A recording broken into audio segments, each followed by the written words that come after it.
first, is the name. This is my first time hearing the name. But I'm Rikiatu Huseini. okay, Rikiatu Huseini. It's the same as Rukayatu okay, or Rukaya. all right, Others traditional people, some of them pronounce it as Rakia or Rakia. It's the same name. okay, Perhaps I had this adulteration yeah, when I was being enrolled.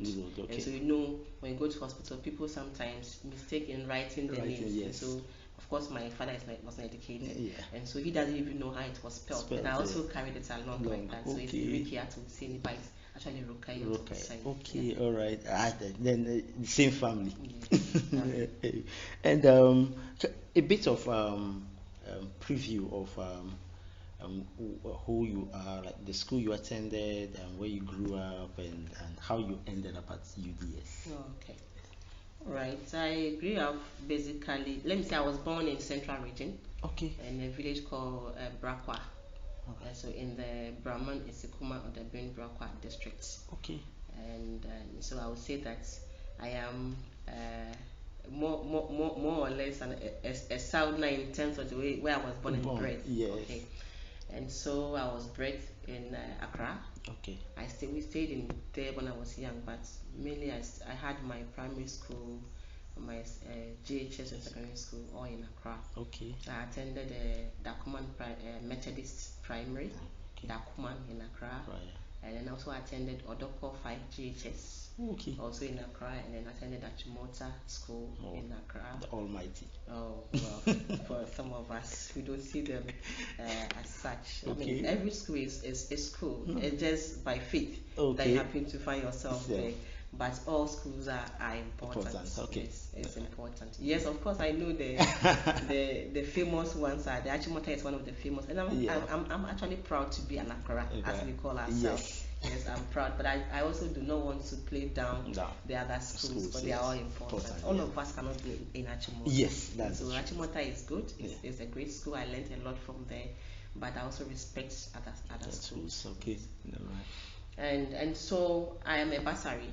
By tribe. My dad is a Basari, my mom is Kotokoli. Okay, but of course, as I said, my dad was born also in Central. All of us grew up from there. Okay. Right? So we know we come from Tatali, all right. Right. Yeah. But we don't really have that touch there. Yeah. Our touch is more in Central region and Accra. Okay. Yeah. Okay. I don't know what other things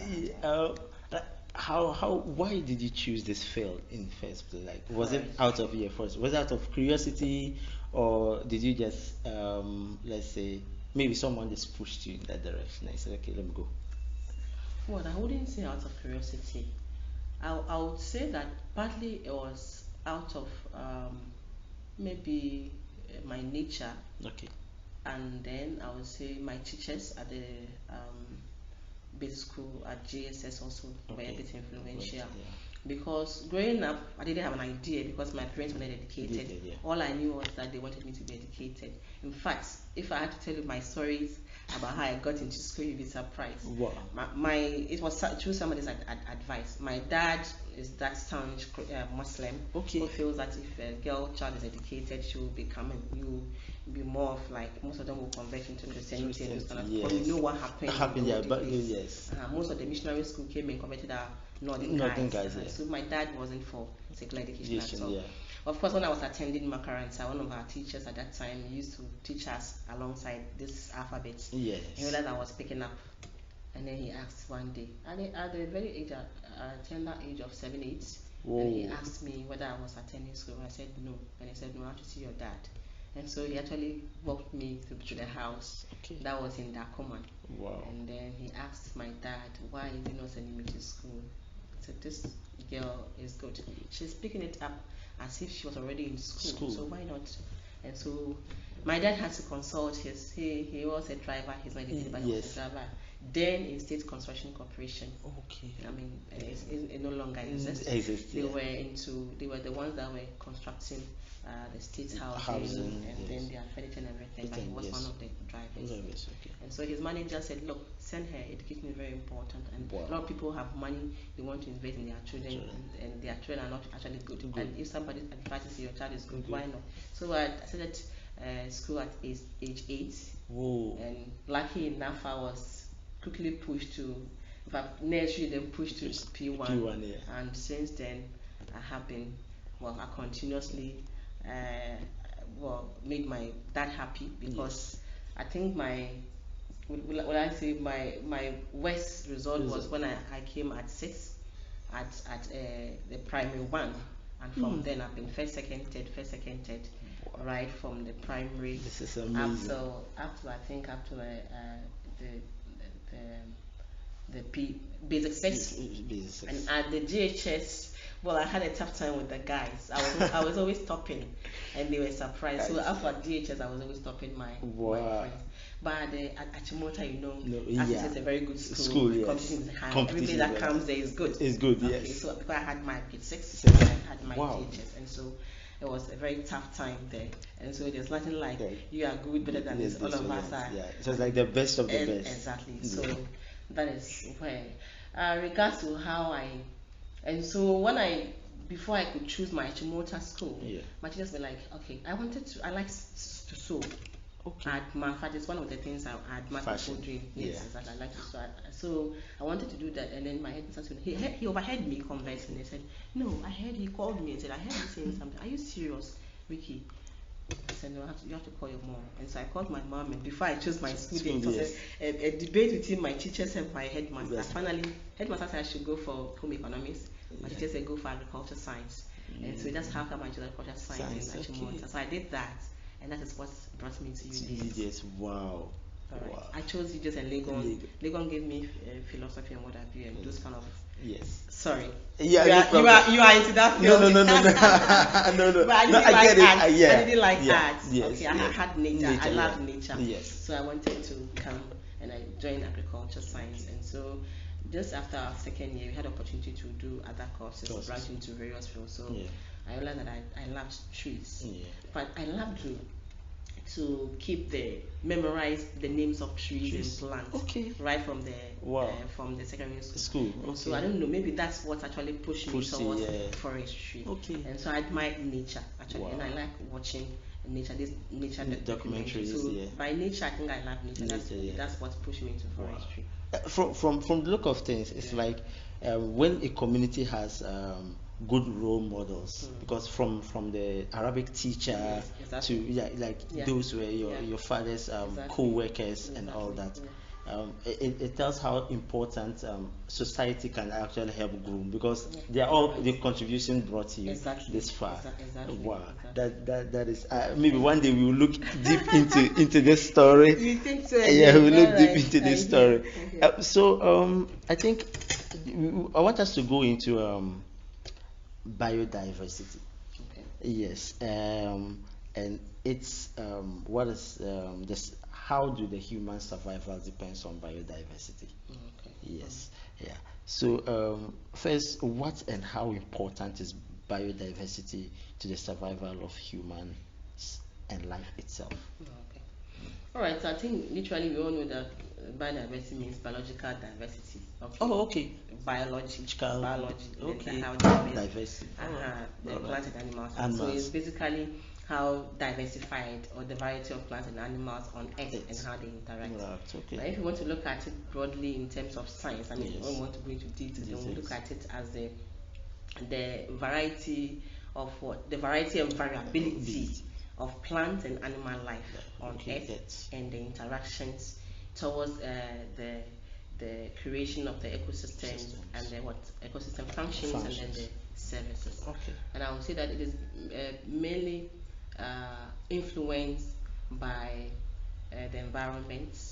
Okay. We know we talk about environment. We talk about the lithosphere, which is the earth. Okay. We talk about the hemisphere, which is the air.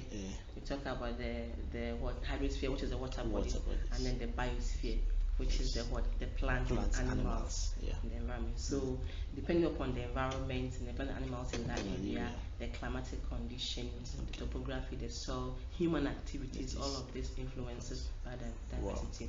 And so you can have diversity in terms of species, for example. So when it comes to plants, you have various species. If you take one, but let's take share for example. Yes. You have share as in vitillaria. Let's just take vitillaria as a species, the genus. Yes. But you can have two species, for example, of share. So you have the vitillaria paradoxa that you all know, which is what we have in northern part, and we have the vitillaria nilotica. When you talk about, for example, the mahogany tree, the kaya. Okay, we have the Kaya senegalensis, Kaya ivorensis. So you can have the species, the diversity in the species. That's the variability. All right. Even if you take, for example, just the share that we have here. Okay, depending upon the locality that you find a particular share, maybe in wetland or in dry land, in mountain area, genetically there will be some variations. You can also look at the variations, biodiversity variation in the ecosystems. So you look at the terrestrial ecosystem. Okay, like the land. So we have, in terms of the flora, that's a plant. Then we have the fauna, the animals. Okay, and so you can have the animals that you can have on the mountains. Those you can have in the very dry areas like the savanna areas. Those you can have in the forest areas, and the plant again. So you can have just the terrestrial ecosystem. You can have several diversity. You can have the aquatic ecosystem. You can have that is the water ecosystem, where you have, for example, the sea, or the marine. So you have some fishes that can stay in the sea, cannot stay in the river. Okay, and so like the white water, the black water, they are rivers. Okay, so the kind of water plants or the animal life there, you cannot find them in the sea. Okay, so that's the diversity. There are some that can live in both a combination of the waters, brackish water we call it. Okay, so these, even within the aquatic ecosystems, you can have all these variations. Okay. So I can go and go on. So basically that's what I can say about biological diversity. Now in terms of our importance, I think it's, as you said, our life basically survives on biological diversity. And so I would say man's food, animal feed, water, air quality, soil fertility, everything that human beings and animals, depend on life depends on biological diversity. Now, if I should break this down, I can give you just about 5 examples. Let's look at food. In fact, biological diversity safeguards our food and health. In terms of food, all the domesticated crops that we have in the world started from the wild. They were wild in the first place. They are all wild plants and animals. So the cow, the sheep and goat and all those, they're all in the wild. But through hunting and gathering, when man came to the earth, we started now testing this, then test this, I think this will taste like this is not poisonous. And so through our testing and our gathering, we realized that, this, like for example, let's take maize, let's say sorghum, millet, these are all grasses. They belong to the grass family. But you see, you cannot go and take any grass and eat. And so through human experience and observation, I realized that these are things that we can eat. So we have domesticated them as our food crops. And so without biological diversity, we wouldn't have survived. Like someone, I met a cowboy and was like, why don't you? And they were like, no, the cows don't eat those grass. I was like, okay. Like I thought grass is grass. And so as they go with them, in fact, that's why they know a lot of herbs. As the animals are eating, they observe which ones are good, which ones, because animals also know which is poisonous and which is not. And those kind of things. And so so they save this, they provide us with our food basically. And in fact, if without food, can you talk about health? No, certainly not. Like I said this morning, I said I don't joke with my breakfast because I want my brain to function. And so when you come to, let's look at ecotourism, for example. Maybe I'm trying to give examples into my field. Ecotourism. Somebody would travel from Holland, from USA, from whatever it is, to come to Ghana only to see Mole National Park. Why? Because of the biological diversity, because of the animals there. Right? If Mole Park National Park was just there without the plant and animals, who would pay money to go and see it? And so it is. Let me say, it helps in the economy because then it gives us foreign exchange because we get money from the people, and we admire nature. It's also good aesthetically. It's good. It's also good for your health. Good for helping also human interaction. Exactly. You get to meet other people. Exactly. Yeah. Now, when you look at businesses, for example, biodiversity is equally important as a safeguard our businesses. Most of our businesses also depend on plants. For example, take the pharmaceutical industry, for example. Yes. It depends on the genetic resources in the forest, especially tropical forests all over the world. Tropical forest is very key. Okay. All right. In Ghana, our tropical forest passes through Axim to the Tiwa forest for most of the western regions. Yeah. So all those typical forests, yes. that's where we have our tropical rainforest. So Tiwa is one of them. Ankasa is one of them. These are our tropical rainforest. That is why we don't want them to destroy our Tiwa forest. With the mining thing they want to do there.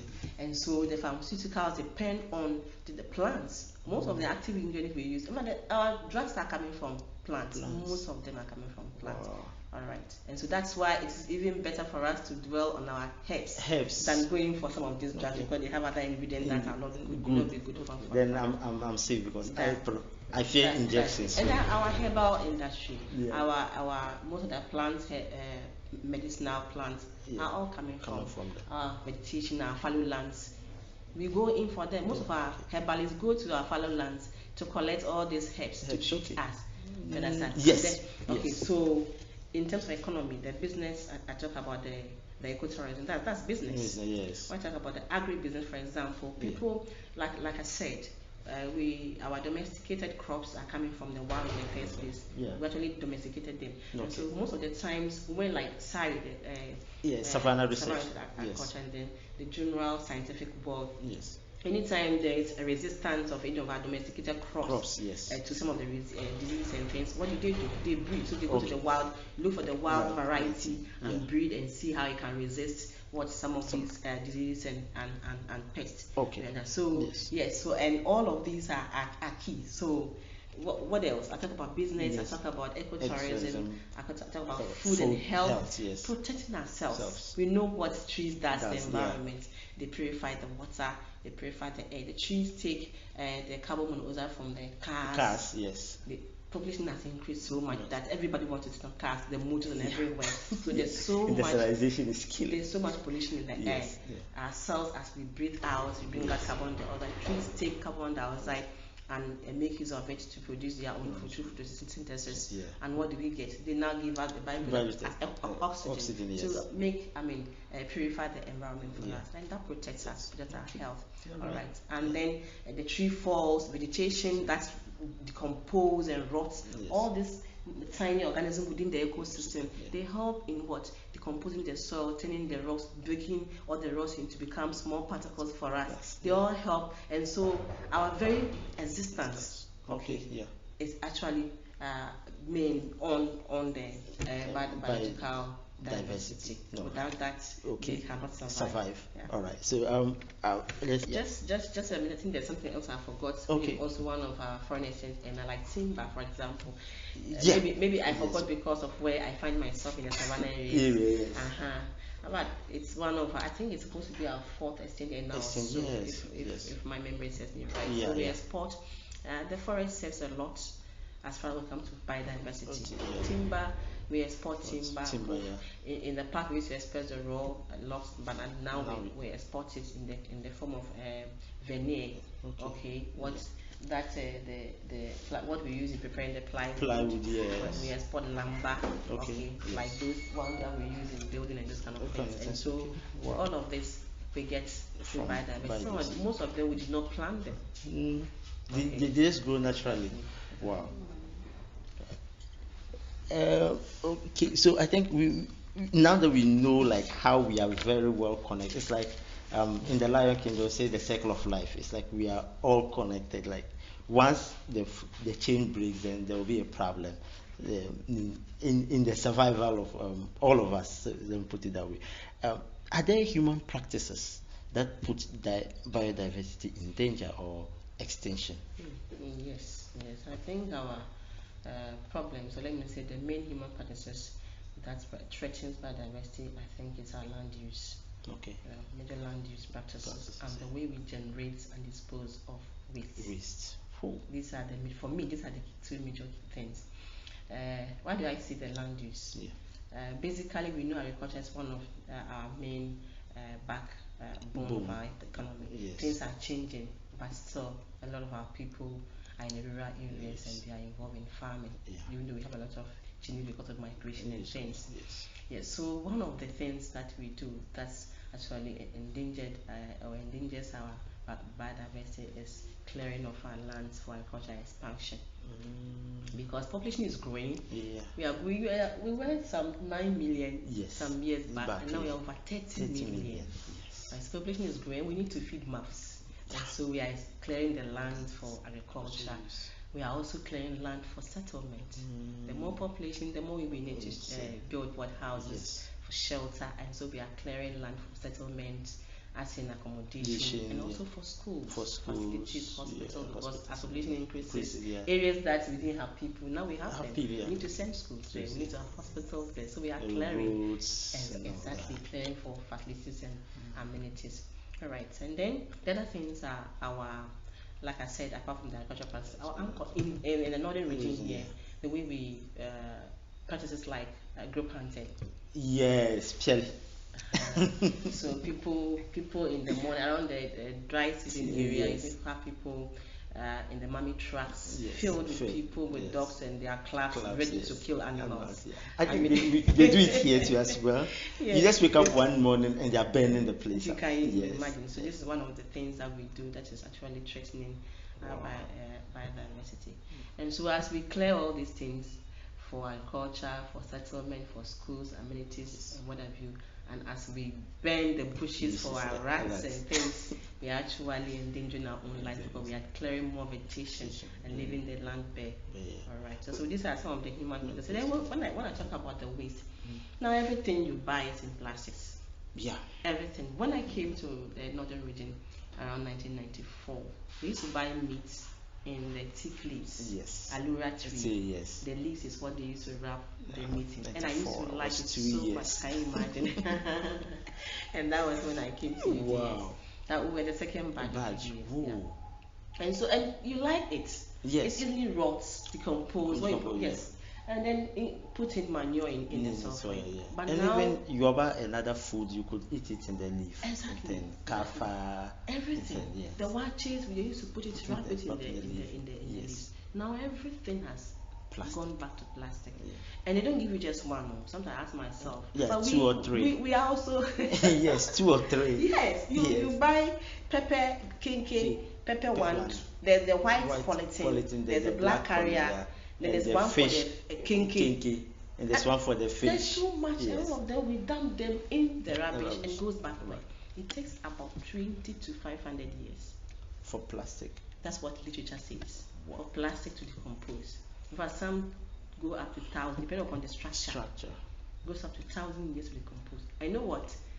From literature, I have not done any research. I've not done the research myself. Literature says that they decompose, but the particles so leach down to our soils and to our water bodies, and so we bring them back again to our groundwater because we can get our boreholes, we get groundwater and we bring them.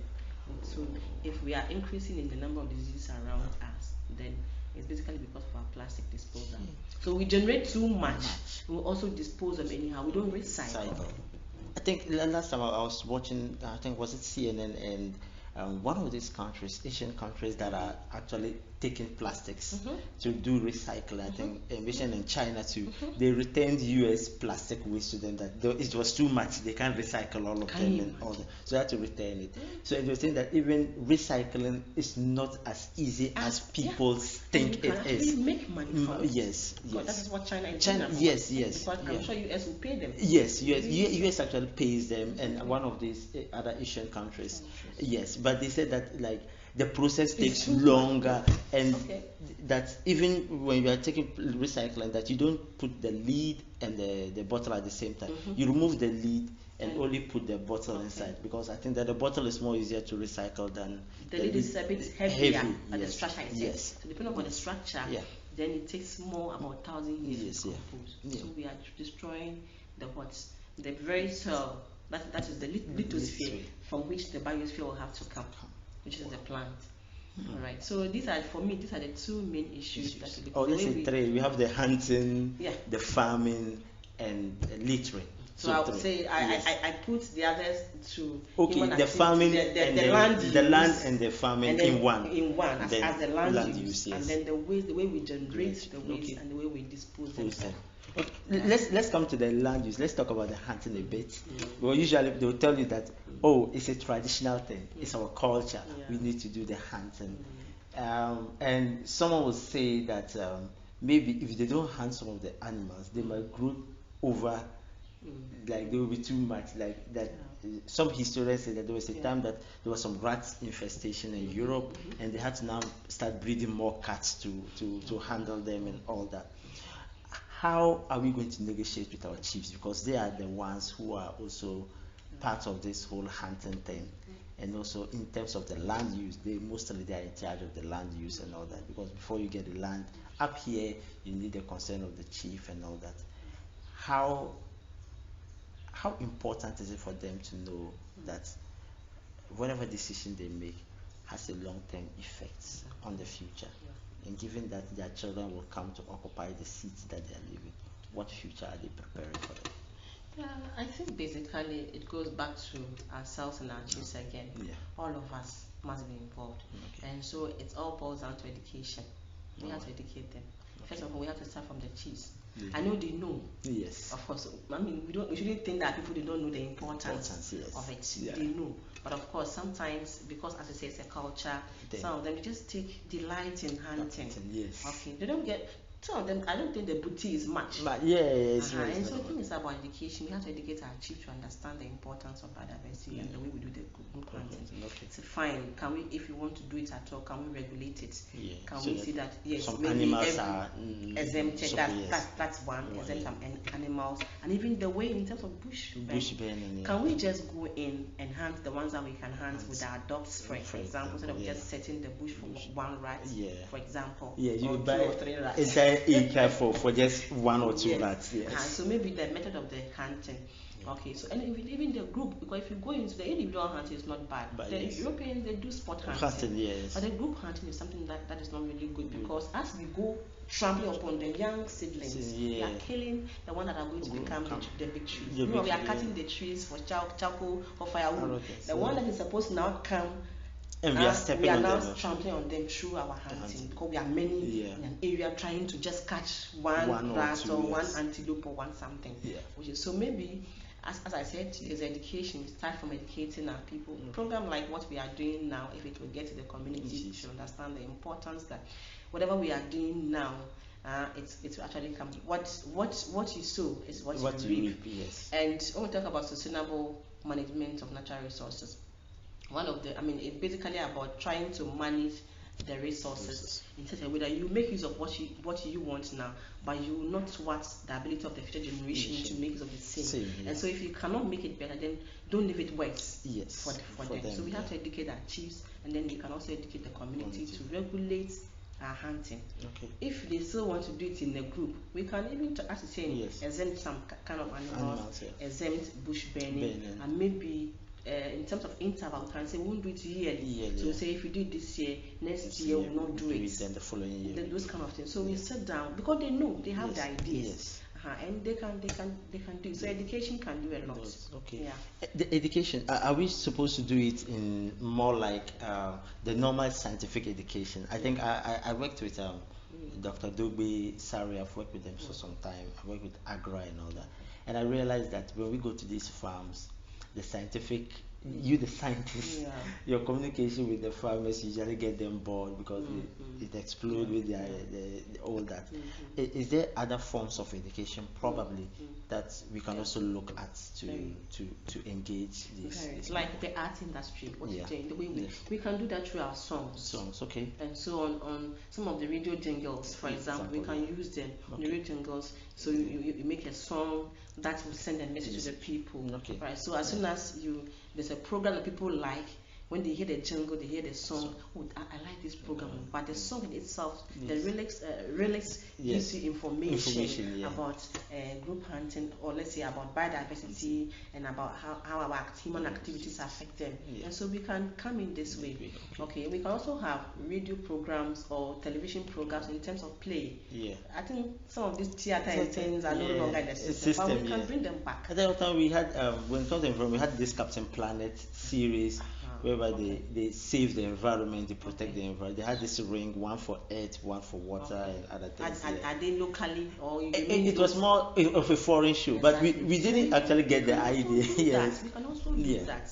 Okay, use our own local. Initially, we used to have toys made from this with the European faces. Now we are trying. Our art industry is doing well with the black. Yes, with our local things. And so we can do the same thing. And with all the gongo beatings and those kind of things, we can do this by just informal way, not necessarily having to go and give them lectures. So you can do no problem.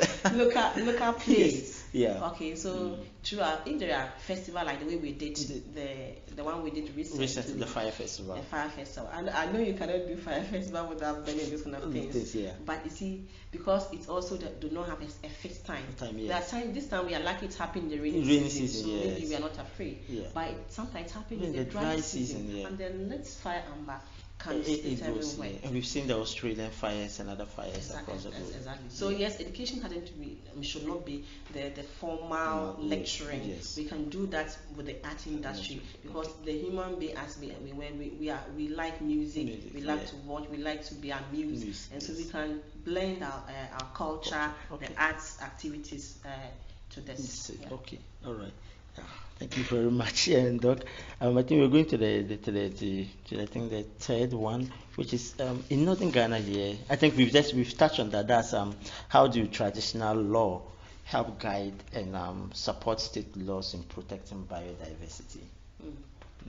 I think we have our traditional laws. You know myself, and you know that for some years now, since I was here, I did some work on assessing natural regeneration potential of share in Tolongo districts, and we know that the traditional laws are one of the key ways by which we have protected our share and our trees. We know that by our traditional rules and regulations, farmers know that they're not supposed to cut down share and other trees on their farms. So as they are farming, they protect the share and the other trees. I think the only time, from what I learned, the only time that they cut the dada tree is when the chief dies. They cut the dada tree for the funeral. I mean for firewood.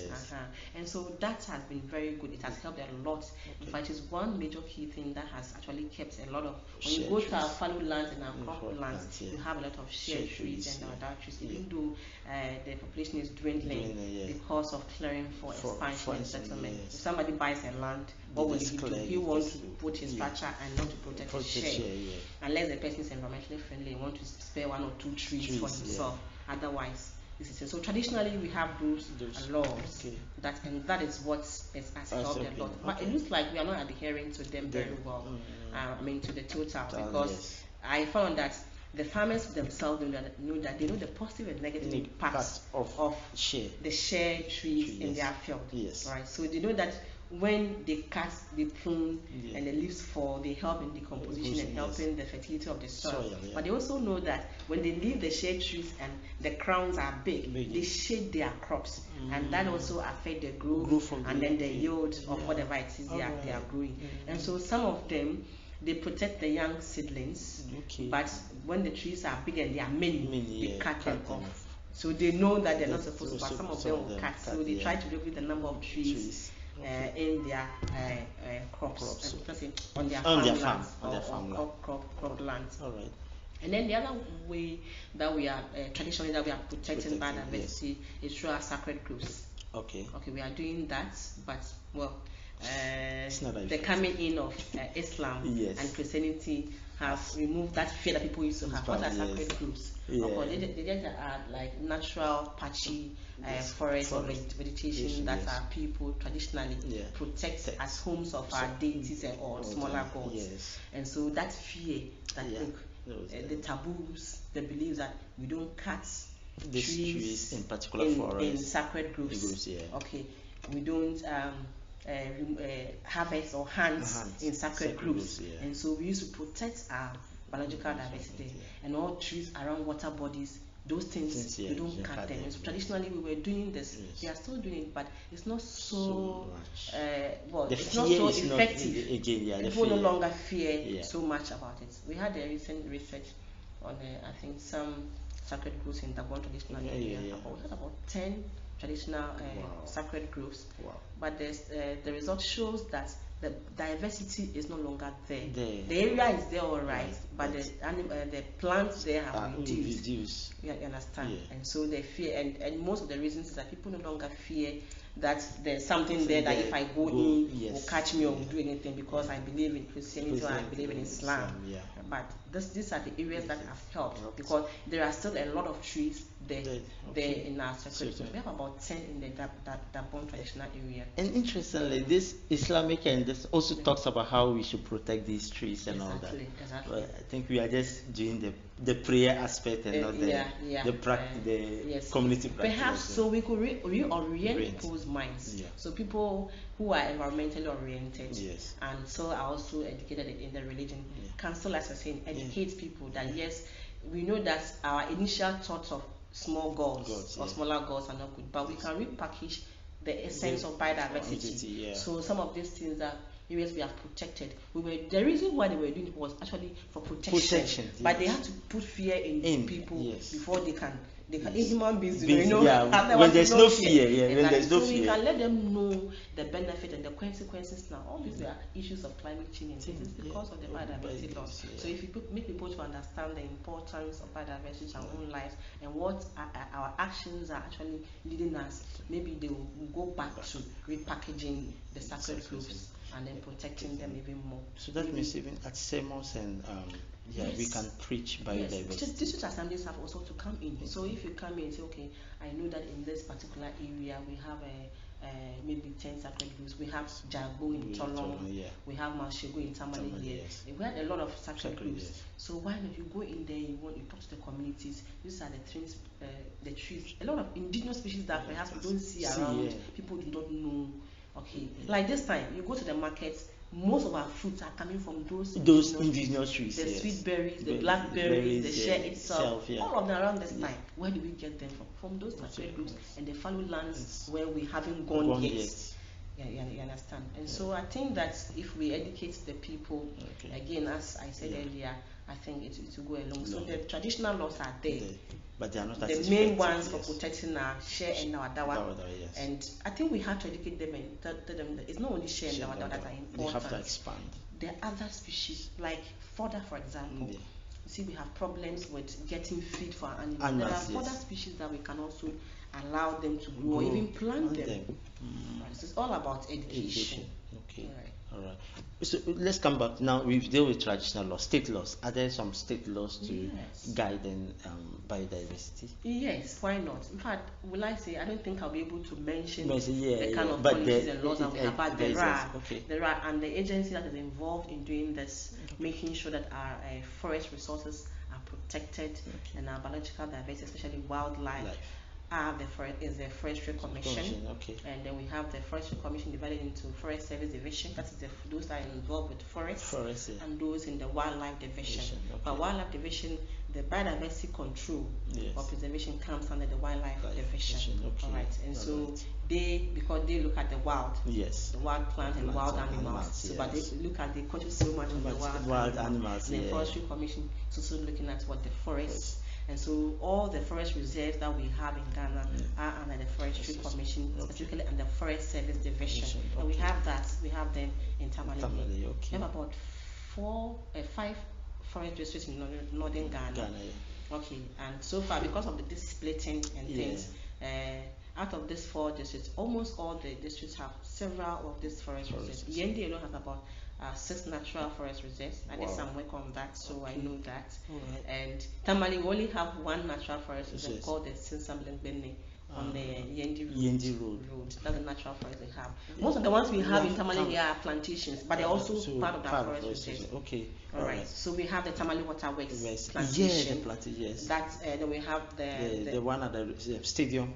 That's the Tamale Waterworks plantation, okay. and you can't imagine. We did some studies on that. Yeah. And the area has reduced. People are just clearing the area for mechanics shops, yes, for food vending, for restaurants, and the area is becoming smaller and smaller. And when you go in there, you'll be surprised at things that go in there. People actually, we smokers are there. Yes, rubbish dumps are there. Inside. Yes. Church services. Camps are there. Football parks are there. You can imagine. And so, what biodiversity do we have there? Trees are gone. And I remember when I was in junior high at that time, we used to go to the forest, and you enter there and you see certain plant species that you've never seen before in the forest. But that was somewhere around 2007, 2006 thereabout. But now I don't think you would actually see. Our studies shows that the biodiversity species have actually reduced. We still have some indigenous trees, especially the mahogany trees are there, and then some of our local species also too are there. Wow. But the diversity has reduced. So the boundary is also going down, but the health, the condition of the reserves are down because what is a prayer camp doing in a forest reserve? So someone would ask, what are these offices that we have in Tamale or across the country? What are they? Let's focus on Tamale. You, the academics, you are doing your research, all right. But those in the offices, how is it? You could just create a fence. You could get people to protect the place. Is it that, as usual in Ghana, the system is not working, or is it that the people are just hard to follow rules and regulations? Because if I pass by the place, we watch foreign movies that you go a certain place and they're like no hunting. You go to a certain place and they tell you that know this, know that. There are signboards that are put just like road signs. There are some forests that they put it. But when you come to, let's use the Waterworks Reserve, you come there, there's nothing that shows that. When you go to Nobisco, I think that's where we have the firewood plantation. Exactly. That's another plantation. A plantation place. There's no any sign that shows that do not do this and do not do that there. It's just there. So someone might even feel like, oh, we can just cut it down and do something. I know you are in that academic, but probably you in like, what do you think should be done? Should we put on signs like something that would show that don't do this? That there are certain places reserved that people actually they write that scientific. I watch this evolution documentary, and there are some Haiti special places that say that biodiversity do not disturb, that kind of things. Yes. Is it time for us to do certain things? These signboards. Yeah, right. You're right. I think it's high time Forestry Commission, especially Forest Service Division of Forestry Commission does that. Yeah. Yes. Like in the study I did a study on collaborative forest management of reserves in the northern region. The people you ask them, some of them don't even know that there are forest reserves in their community. So you are right. Yeah.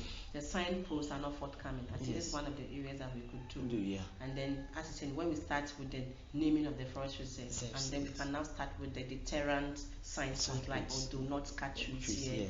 Biodiversity is important and all those kind of things. Maybe you can even do them in the local dialect. You do that in English and you do that in the Dagbani. So it's key. But the system is another problem. So Forestry Commission is not doing some other aspect of it. And then there are a lot of education. I don't know how much education they are doing on the radios, on the television to sensitize the people on, for example, around this time. Around this time it's okay. Like around this time they're supposed to, for example, sensitize people on tree planting. It is very, very good.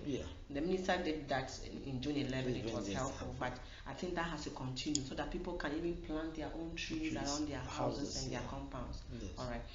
But then the system, as you have said, through the way that I did, I realized that the forestry people, somehow their hands are tied to some extent by the traditional authorities. People will go cut portions of the forest, back in the waterways. See how the place is. And then they'll use it for whatever. And when the forest people arrest them, all will happen. They'll go to the chief. The chief will now come again. And who are you? Some of these chiefs are also related to some of these political people and this kind of thing. So it's a bit difficult. They say, look, madam, the rules and regulations, the laws are there, but we cannot really enforce them to the total because there are big forces behind. You're the chief that you are in there because you see, the forest reserves are actually supposed to be for the community. The states are only protecting them for the community. And so yes, traditional people actually own the resources. They should know that. And because of that, we don't want to have problems with them. We have to manage this. Currently, by our forest policies and forest laws, we're actually supposed to practice collaborative forest management. So the society and the forestry commission has to come together to manage the forest reserves. Wow. That is what the law says for now. But we are not doing that. Because if you are really doing that, then somebody will not go and cut the trees for his shop. And then when he's arrested, he goes back to the chief. The chief now sends his entourage to come and beg. And you go to court and the case is closed. You see that. So the system somehow is a problem. We have to work together. And I guess how will I say, we just need to get the traditional medicine people to collaborate with the forest, so they tell them that this forest, this is what we used to get from this forest to treat these kind of people, so they understand. Sometimes I feel like maybe if you just tell them that don't cut the tree and all that, they might look at it scientifically, but if you get also the biodiversity, if you get the traditional people and tell them that, hey, look, this is where we get this particular herbs from to do this particular medicine. So if they are extinct, there'll be a problem. I think we have to find creative ways to actually like the song I was saying. The herbalists are now traveling long distances to go and get their herbs. So all these things have to be made in those jungles and forests. So if you plant more trees, if you stop cutting and those kind of things, plant around some of these herbs, let's try to plant them in our own homes, around compounds. Then we save our own time of traveling long distances to just go for one or two herbs for our own health. Sometimes just by protecting that plant, you save an auntie or a brother. By the time you travel long distance for that medicine, the person might have gone. But if it was around you, that you would have saved a life. I think I was, Joseph Nze was here sometime. He is a student of he came with one young lady, Akia. Yes.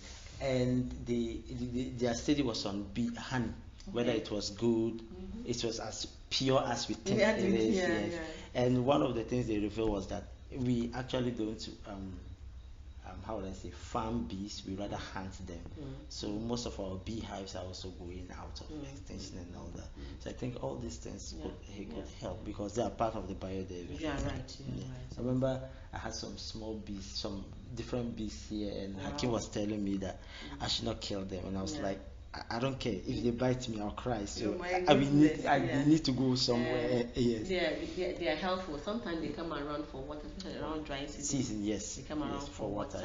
They come around for nectar around this time. They travel far long distances, and they also help in pollination. Maybe we didn't talk about the biodiversity. Some share, for example, depend upon both self-pollination and cross-pollination. As cross-pollination is when the insects, the bees feed on one plant to the other, and so even on the same plant, then male, female, grains are mixed together by their feed, because some of the grains take on their wings, and as they settle on one fruit to the other, they help in pollination. And cross-pollinated share, by one of my colleagues' studies shows that cross-pollinated share fruits more than self-pollinated share. So they help a lot. But I have an interesting question. Do we plant shade trees or they grow naturally? In fact, for what we have currently, I would say they have actually grown naturally. We have depended upon natural regeneration for all these years. Wow. I cannot, the fact that I do not know, that's not mean we don't have shade plantations, but I know that as a result of some years back, around 1976, Crop Research Institute at that time, now the CSIR established one in Bali purposely for shade, to develop shade just like the cocoa, because they realized it was important. It can replace actually cocoa butter because of the confectionery, they use the cocoa butter a lot, and so the shea can also, the butter can also be used in place of that. So they try to improve the shea yield through that. And so yes, sorry about what but it's linked. So yes. So what was the question? Did we grow naturally? Yes, and so yes, natural regeneration. It is Bali that I know that have tried doing propagation by cuttings, and it can be done according to them. All right, but I am yet to see plantations that have come from cuttings. But and so it is natural regeneration by the seeds, but also it can also come from the stumps. So when the farmers cut some of the large trees over the years, if we do not trample upon them too much, they can actually sprout back. Wow. Yes. And so it can be generated by by seeds and natural regeneration, and by let me say how we manage the stumps that's after we have harvested or have cut. So currently we are really dwelling on natural regeneration. So most of the ones we have are on fallow lands and on crop farms. What the people are protecting on their fields. So that means that if not properly managed, we might run out of them. Yes, very, very. We are just lucky because we know that it's economically good for our own people. That is why farmers are still protecting. But they're still cutting. So you ask the women, they are now trekking more far distances than before. And that's why shea butter is becoming more expensive. Everything is linked. Everything is linked. All right, so I think we are almost the last two parts we are going. That's are there scientific measures to help sustain biodiversity and improve it? Yes, I would say that maybe if we practice sustainable agriculture, it will be very helpful. I want to talk about sustainable agriculture. We're talking about agriculture that dwells on using less less fertilizers and less use of machines. It means we have to go back to our traditional ways of doing things. And so we, instead of maybe using fertilizer, we can use manure. And so doing this, we have to also think about fencing our animals and stop leaving them on the streets. We are leaving our gold on the streets because the animals are like your gold, just like the way we are saving them. We are going to sell them to get money, but we leave our animals to litter around, and they take over our roads. Exactly. And so we think about fencing our animals, and then we can use the manure to do what? To fertilize our fields, so that we can use less of the fertilizers. We can also practice controlled grazing. Even though it's a bit difficult, but we can do that. Maybe around after harvesting, we can bring our animals to come and graze for some time, and then the droppings and everything can now help fertilize the soil. And already we are doing agroforestry practices already. So what our farmers are actually practicing in the north, this parklands we call them, is agroforestry. It is a blend of crops and trees. And so they know, as I said, they know that the trees are protecting them by the litter they fall, and they help in fertilizing the soil. They also, but they also know that there's some negative effects, and that is, they know they are pruning. If you prune, you reduce, how do you call it, the shading effect. But some of them feel like, look, I don't want to risk. Let me just take it out. And so we can do proper agroforestry practices by pruning instead of just cutting them out. And one of the ways is conscious efforts of planting trees ourselves. So we don't have to depend upon natural regeneration, but we have to educate them that, look, we can also plant trees, not only protecting the shea and dawa, but let's also think about protecting the other trees that are on the field. Because Gaia, for example, I think is what the Spirus mescliformis, that is the Gaia what they use, we take.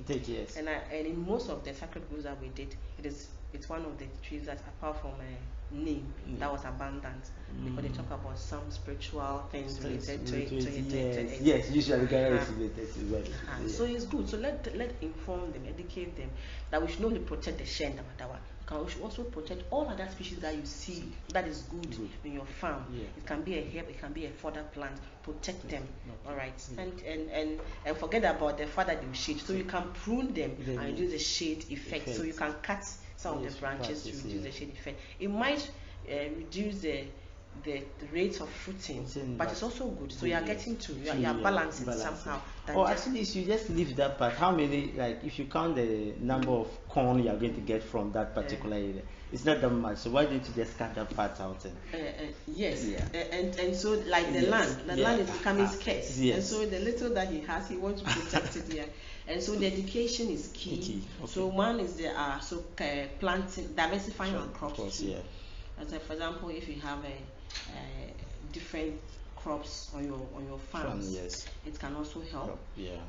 Because then, for example, if you lose one crop, you get, and there's any disease with the other one, and then this diversifying of crops actually also helps in attracting some of these insects that come to help in pollination, because some crops attracts some insects to come, and that's why you have to have a lot of trees.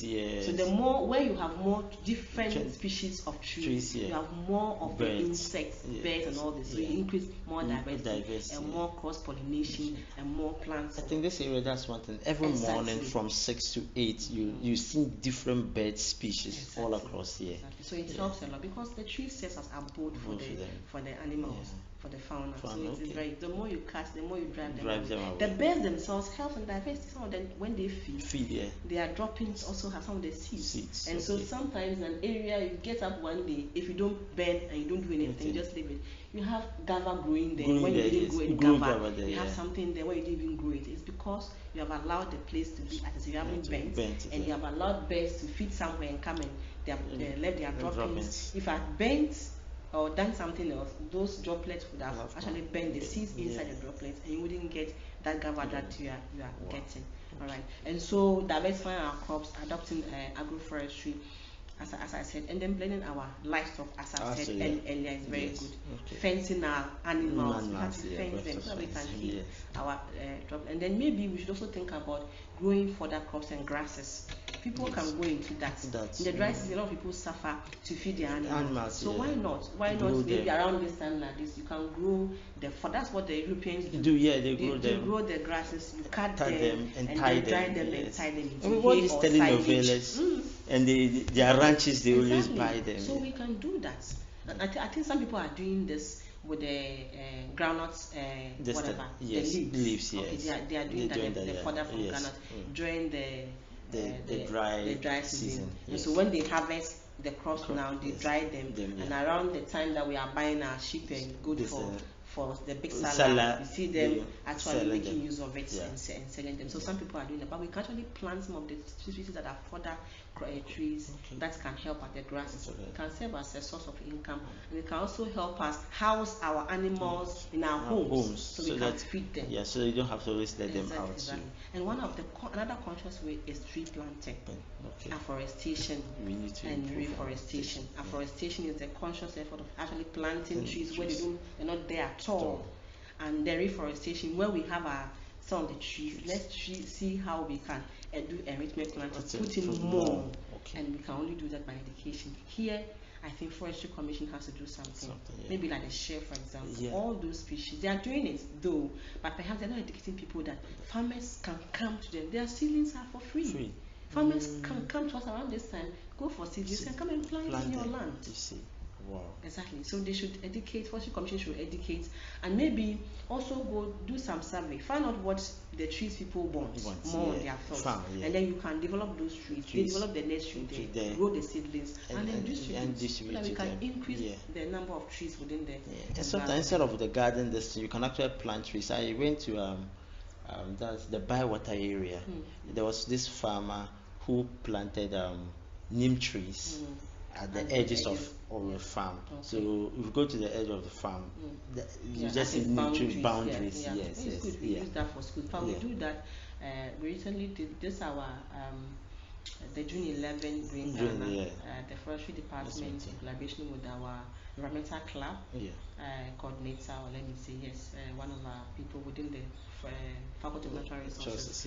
We have our environmental club within the Department of Environment. So we have that collaboration. We took some seedlings. We went to some of the basic schools. And so we collaborated with them, and we planted some trees around their schools, the yeah. boundaries. It is very helpful. Yes, and some of them got to know some of the names of the trees that they didn't even know. And I think we did some recently in some of the schools around Nyampala too. Wow. So like boundary planting. This is good. Yeah. And so the Forestry Commission has a lot to do in terms of education. Yes, they have to do that a lot. I think there need to be collaboration with the creative arts, the media, and other people, so that the message can go wide and far. I think we're going to our last part. We've been speaking for some quite time now, and that's how do we manage plant farming? How do you manage plant farming and animal farming at the same time ensure the survival of biodiversity? I just think that's basically that's we are going to discuss. That's basically discuss. You have to fence animals, produce further crops, and then diversify our crops. Yeah. Protect, practice agroforestry, and use less of chemicals and use. Let's go into organic farming more. Okay. I think basically I just spoke about the last bit of it. So they are all blended in there. Dr. Rukaya, or should I say, let me go with the normal one that we all know. That's the Rikiatu, Dr. Rikiatu Huseini.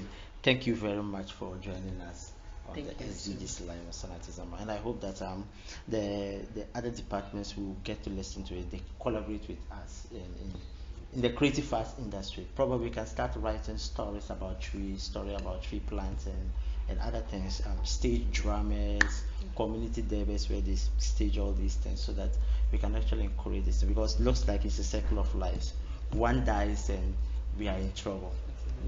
Thank you very much for joining us, Dr. It's my pleasure. Thank you for having me too. I'm very grateful for sharing what I know with humanity. Thank you very much.